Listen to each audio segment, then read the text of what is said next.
인생은 항상 잘 되는 것만은 아닌 것 같습니다. 안 될 때도 있다는 것이죠. 그래서 내려갈 때는 올라갈 것을 믿고 낭망하지 말아야 되며, 올라갈 때는 내려갈 수도 있다는 것을 기억하여 교만하지 말아야만 합니다. 우리가 살다 보니 잘 되다가 바닥으로 떨어지는 사람을 보기도 하고요, 듣기도 합니다. 그리고 나 자신이 그렇게 될 때도 있습니다. 잘 될 때는요, 문제가 없어 보입니다. 교회가 부흥할 때는요, 힘들고 어려운 봉사도 능히 감당하고 그 모든 것들을 감수하면서 가는 힘이 있습니다. 하지만 안 되면, 어려워지면, 부흥하지 못하면 그 안에 문제가 발생하고 그 어려움들을, 그 지치는 순간들을 이겨나가고 싶어 하지 않게 됩니다. 고통스러워지는 모습들을 우리가 보게 된다는 것이에요. 그럴 때 우리는 어떻게 해야 할까요? 요즘 한국 뉴스를 통해서 들려오는 소식은 40대 가장이, 50대 가장이 자신의 가족들을 죽이고 삶을 마감하려고 하는 뉴스들을 접하게 됩니다. 너무나 가슴 아프고 고통스러운 이야기가 아닐 수 없습니다. 얼마나 고통스러우면, 삶에 대한 얼마나 그 아픔이 있으면 자기만 죽는 게 아니라 자신의 가족까지도 다, 자신이 낳아서 기른 그 아들, 딸들까지도 죽이면서까지 처참한 상황으로 몰고 갈까요? 결국 그 마음속 깊은 곳에서부터 사람들은 죽으면 자기 안에 문제, 자기 안에 고통, 자기 안에 엄청난 슬픔이 사라질 것이라고 생각한다는 것입니다. 이거는 나와 상관없는 어떤 사람들의 이야기가 아니라요, 이건 우리의 이야기입니다. 죽고 싶을 만큼 힘든 일을 경험하게 되면 정말 차라리 죽는 게 낫지 않을까 생각하게 된다는 거예요. 사실 그게 죄 가운데 갇힌 우리 인간들의 모습입니다. 그러나 우리는 크리스찬입니다. 그 죄의 사슬에 갇혀서는 안 되죠. 죄의 사슬이 우리를 어찌할 수 없음을 믿으시기 바랍니다. 왜냐하면 그 죄의 사슬을 이미 예수 그리스도가 우리를 위하여 끊으셨기 때문이에요. 그런데 여기서 문제가 하나 발생합니다. 무슨 문제냐면, 크리스찬이면, 정말 예수님을 사랑하는, 진짜 예수님을 너무나 사랑하는 크리스찬, 하나님의 살아계심을 믿는 크리스찬이면 죽고 싶은 마음이 들지 않아야 될 것 같아요. 너무나 고통스럽고 힘든 순간이 올지라도 그것을 아무렇지도 않게 넘길 수 있어야 하지 않을까라는 퀘스천이 우리 안에 있게 된다는 것입니다. 정말 그렇게 아무렇지도 않고 죽고 싶은 생각이 전혀 들지도 않고 늘 행복하고 기쁘고 감사가 끊임없이 나오던가요? 아닙니다. 우리의 삶은요, 절대 그렇지가 않더라고요. 악한 죄가, 악한 마음이 나를 지배해서 어느 때는 좌절하고 절망하고 정말 이 세상을 욕하고 싶고 나를 이렇게 만든 사람들을 원망하고 저주하고 싶은 마음이 우리 안에서 끊임없이 나온다는 것입니다. 저는 예전에 크리스찬이면 장례식에 가서도 슬퍼하지 말아야 된다고 배웠습니다. 이 말 자체의 의미는 알 것 같습니다. 우리는 곧 천국에서 만날 것이고 영원한 천국에서 행복하게 지낼 것인데 지금 잠시 떠나는 것을 향해서 슬퍼할 필요가 있겠느냐라는 의미 있겠지요. 하지만 그렇다고 장례식장에서 웃을 수 있던가요? 권사님이신 저희 할머니가 돌아가시는 날 집사님이신 저희 어머님은 한없이도 우셨습니다. 몇 날 며칠이고 우셨어요. 저는 그것을 기억합니다. 오히려 가족을 잃은 사람한테 슬퍼할 필요가 있냐고, 어차피 만날 건데, 어차피 천국 가서 볼 건데 뭐 울 필요 있겠냐고 말한다면 그렇게 이야기하는 사람이 문제가 있지 않을까요? 아들을 군대만 보내도요, 어머니들은 우십니다. 왜 우시나요? 아들이 뭐 죽으러 가는 건 아니잖아요, 그렇죠? 그런 걸 아는데도 괜시리 눈물이 나오는 것이 어머니의 마음인 것 같아요. 물론 저희 어머니는 제가 군대 갔을 때 울지 않으셨습니다. 근데 나중에 어머니를 통해서 이제 들은 말은, 군대에 딱 가면 처음에 사회에서 입고 온 옷을 다 벗습니다. 그리고 군복으로 다 갈아입어요. 갈아입고 박스를 줍니다. 그래서 그 박스에다가 사회에서 입고 왔던 옷들을 다 집어넣어서 집 주소를 씁니다. 저희 어머니가 그 박스를 보시고 뜯고 나서 제 옷을 보고 우셨다고 그래요. 우리가 크리스찬이라고 해서 완벽하게 죄에서 벗어나고 우리는 늘 행복해야 하고 그리고 고통받지 않는 것이 크리스찬이 아니라는 것입니다. 힘들어할 때 힘들 수 있는 것이 크리스찬이라는 것이에요. 여기서 잘못된 생각은요, 슬퍼지는 순간이 오고 고통받는 순간이 왔을 때 마치 내가 믿음이 없는 것은 아닌가라는 생각이 든다는 거예요. 내가 슬퍼하면, 내가 힘들어하고 지쳐하고 자꾸 너무나도 괴로워하는 마음이 생기면 믿음이 없어서 그래. 믿음이 없으니까 저렇게 힘들어만 하지 라고 우리는 나 자신을 향해 생각하고 혹시 남들을 향해서 그렇게 생각하고 있지는 않았는지요. 제가 한번 질문을 드리고 싶어요. 정말 믿음이 강하면 하나도 안 슬플까요? 믿음이 충만해가지고 하나님이 살아계심을 완벽하게 100% 믿고 있으면 우리 마음에 어떠한 갈등도 없고 어떠한 문제도 발생하지 않을까요? 이런 상황 속에서 오늘 본문의 엘리야는 정말 우리에게 큰 위로가 아닐 수 없습니다. 저는 어렸을 때 엘리야에 대해서 배운 것은요, 늘 갈멜산 전투, 그 물을 뿌린 그 송아지 피가 흐르는 그 제단에서 하늘에 불을 내려서 팍 살리는 그 놀라운 장면. 물론 상상이죠. 목사님이나 선생님이 설명해 줄 때 막 상상하는 거잖아요. 3년 6개월 동안 내리지 않던 비를 머리를 무릎 사이에 두면서 간절히 기도한 후에 비를 내리게 한 엘리야. 야, 정말 저는 엘리야 선지자는 절대 따라갈 수 없는 신비스러운 정말 하나님의 사람이라고만 생각했습니다. 그러기에 본문에서 나오는 엘리야의 모습은 연약함 자체입니다. 인생의 낙이라고는 전혀 없고 이 사람이 과연 그 갈멜살 전투에서 바알 선지자 450명을 앞에서 당당하게 하나님을 선포하고 그 놀라운 일들을 행했던 그 선지자가 그인가라는 생각을 갖게 만든다는 것이죠. 하지만 우리는 이 모습으로 인해서 힘을 얻을 수 있고 용기를 얻을 수 있습니다. 우리 4절 한번 보도록 할까요? 우리 같이 읽어보도록 하겠습니다. 시작. 자기 자신은 광야로 들어가 하루 길쯤 가서 한 로뎀나무 아래에 앉아서 자기가 죽기를 원하여 이르되 여호와여 넉넉하오니 지금 내 생명을 거두시옵소서. 나는 내 조상들보다 낫지 못하니이다 하고 죽기를 구합니다. 얼마나 힘들었으면 하나님 나 좀 데려가달라, 나 죽여달라고, 차마 내가 내 목숨을 끊지 못하겠으니 나 좀 데려가 달라고 이야기합니다. 뿐만 아니라 우리가 주목해야 될 것은요, 그가 죽기를 구할 때 하나님을 믿고 있고 하나님이 살아계심을 알고 있고 그 하나님과 대화하고 있다는 거예요. 다시 말해서 정말 죽고 싶은 마음이 가득한데 이전에 나와서 기도하고 있는 거예요. 이전에 나와서 눈물을 흘리고 있는 거고 이전에 나와서 하나님을 찾는 것이에요.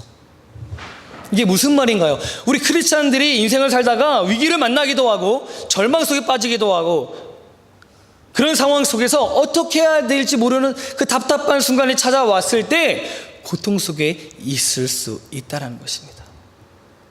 고통스럽게 있어도 괜찮아요. 아파하셔도 됩니다.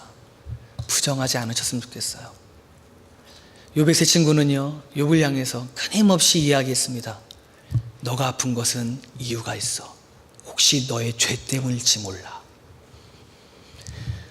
크리스찬들은요, 문제가 있어도 없는 척하면 살아가는 사람들이 아닙니다. 크리스찬은 웃는 척, 슬픈데도 웃는 척하며 살아가는 사람들이 아니에요. 크리스찬은 고통스러운데도 안 아픈 척 해야지 믿음이 좋고 그렇게 살아가야 되는 사람들이 아니라는 것입니다. 권사고 장로고 목사면 아파도 안 아픈 척 하면서 웃어야 그게 목사고 장로고 권사가 아니라는 것이에요. 하나님을 믿고 있어도 아프고 힘들고 오해받고 오해하기도 하고 그런 우리 안에서 늘 문제가 있으며 살아간다는 것입니다. 우리는 이것을 인정해야 돼요. 그것을 인정하면서부터 하나님의 은혜와 하나님의 사랑이 우리 안에 머물게 됩니다. 그리고 비로소 이 땅에 살아가야 될 이유와 목적을 거기서부터 찾을 수 있게 된다는 것이에요. 하나님을 믿고 있어도 고통과 어려움이 찾아오면 남들이 나를 오해하고 관계가 틀어지면 당연히 힘이 들죠. 어떻게 그 힘이 안 들겠습니까? 그때 우리가 해야 될 것이 무엇이냐면요, 그 힘든 이유에 대해서 남들이랑 손가락질하는 것이 아니에요. 손가락질하면 안 됩니다. 남들을 원망하거나 남들을 저주하지 마십시오. 그리고 또한 나를 향해서 후회하거나 나 스스로 고통받게 하지 마세요. 야, 네가 그때 했던 말 때문에 야, 네가 잘못한 거야. 네가 그렇게 행동하지 않았어 하면서 여러분 자신을 또한 원망하면서 여러분 자신을 저주하지 마세요.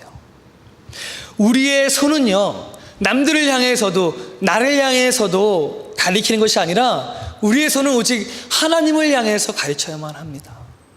하늘을 향해서 우리의 손을 들고 하나님을 찾아야만 한다는 것이에요. 그것이 우리의 길이고 가장 우선으로 우리가 해야 될 행동이라는 것입니다. 엘리야는 홀로 로뎀나무 앞에 섰습니다.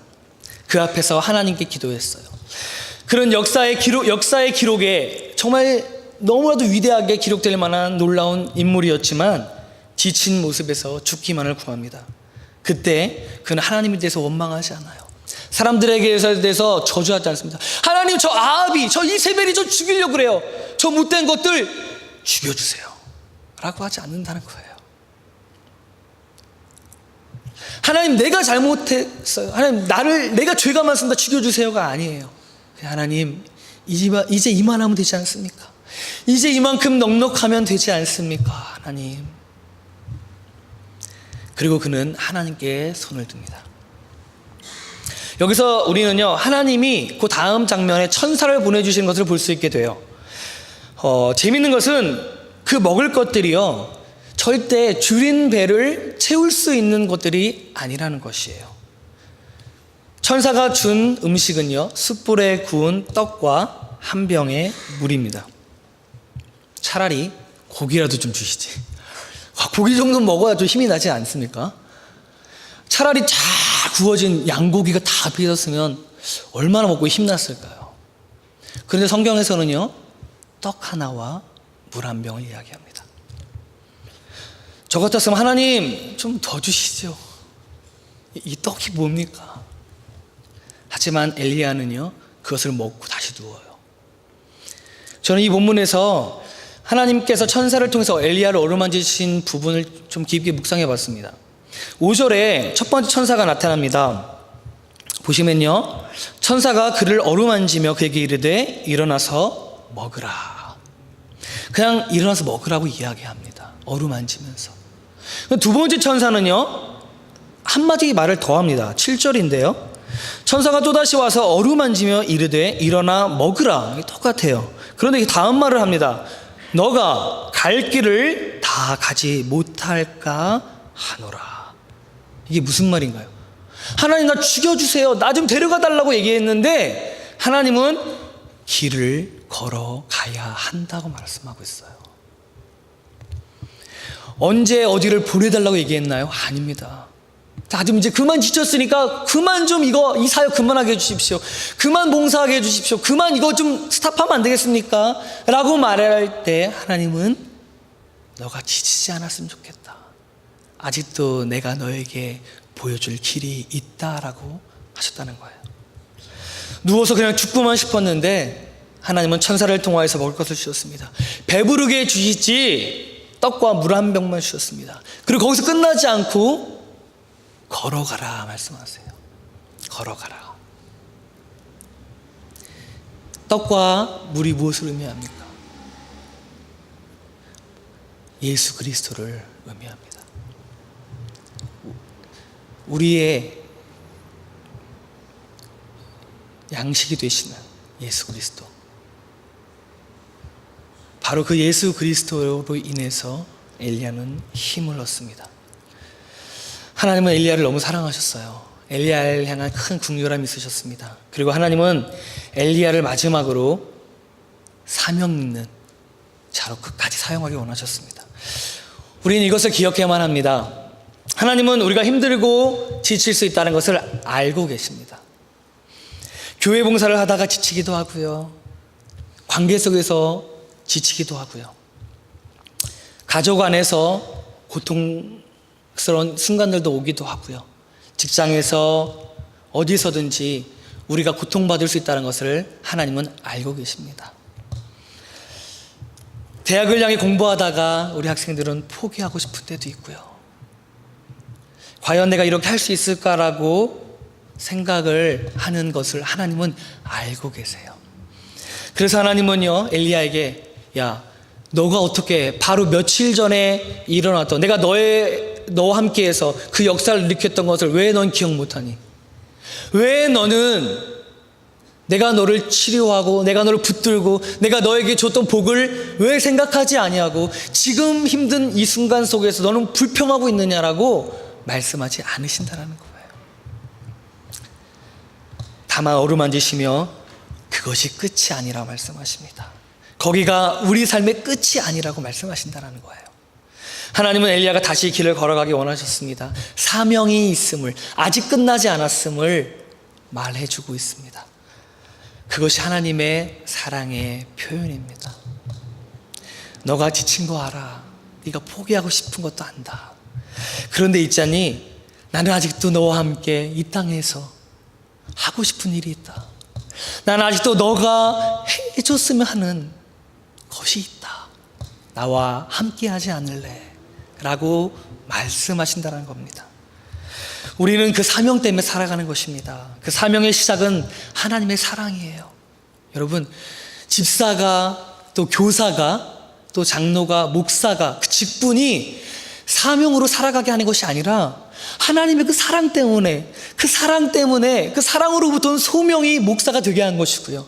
사랑으로부터 온 하나님 앞에 간절한 마음이 권사로 장로로 세워지게 한 것이지, 절대로 그 장로가 권사가 집사가 교사가 그 어떠한 직분이 나로 하여금 크리스찬 되게 하는 것이 아니라는 것이에요.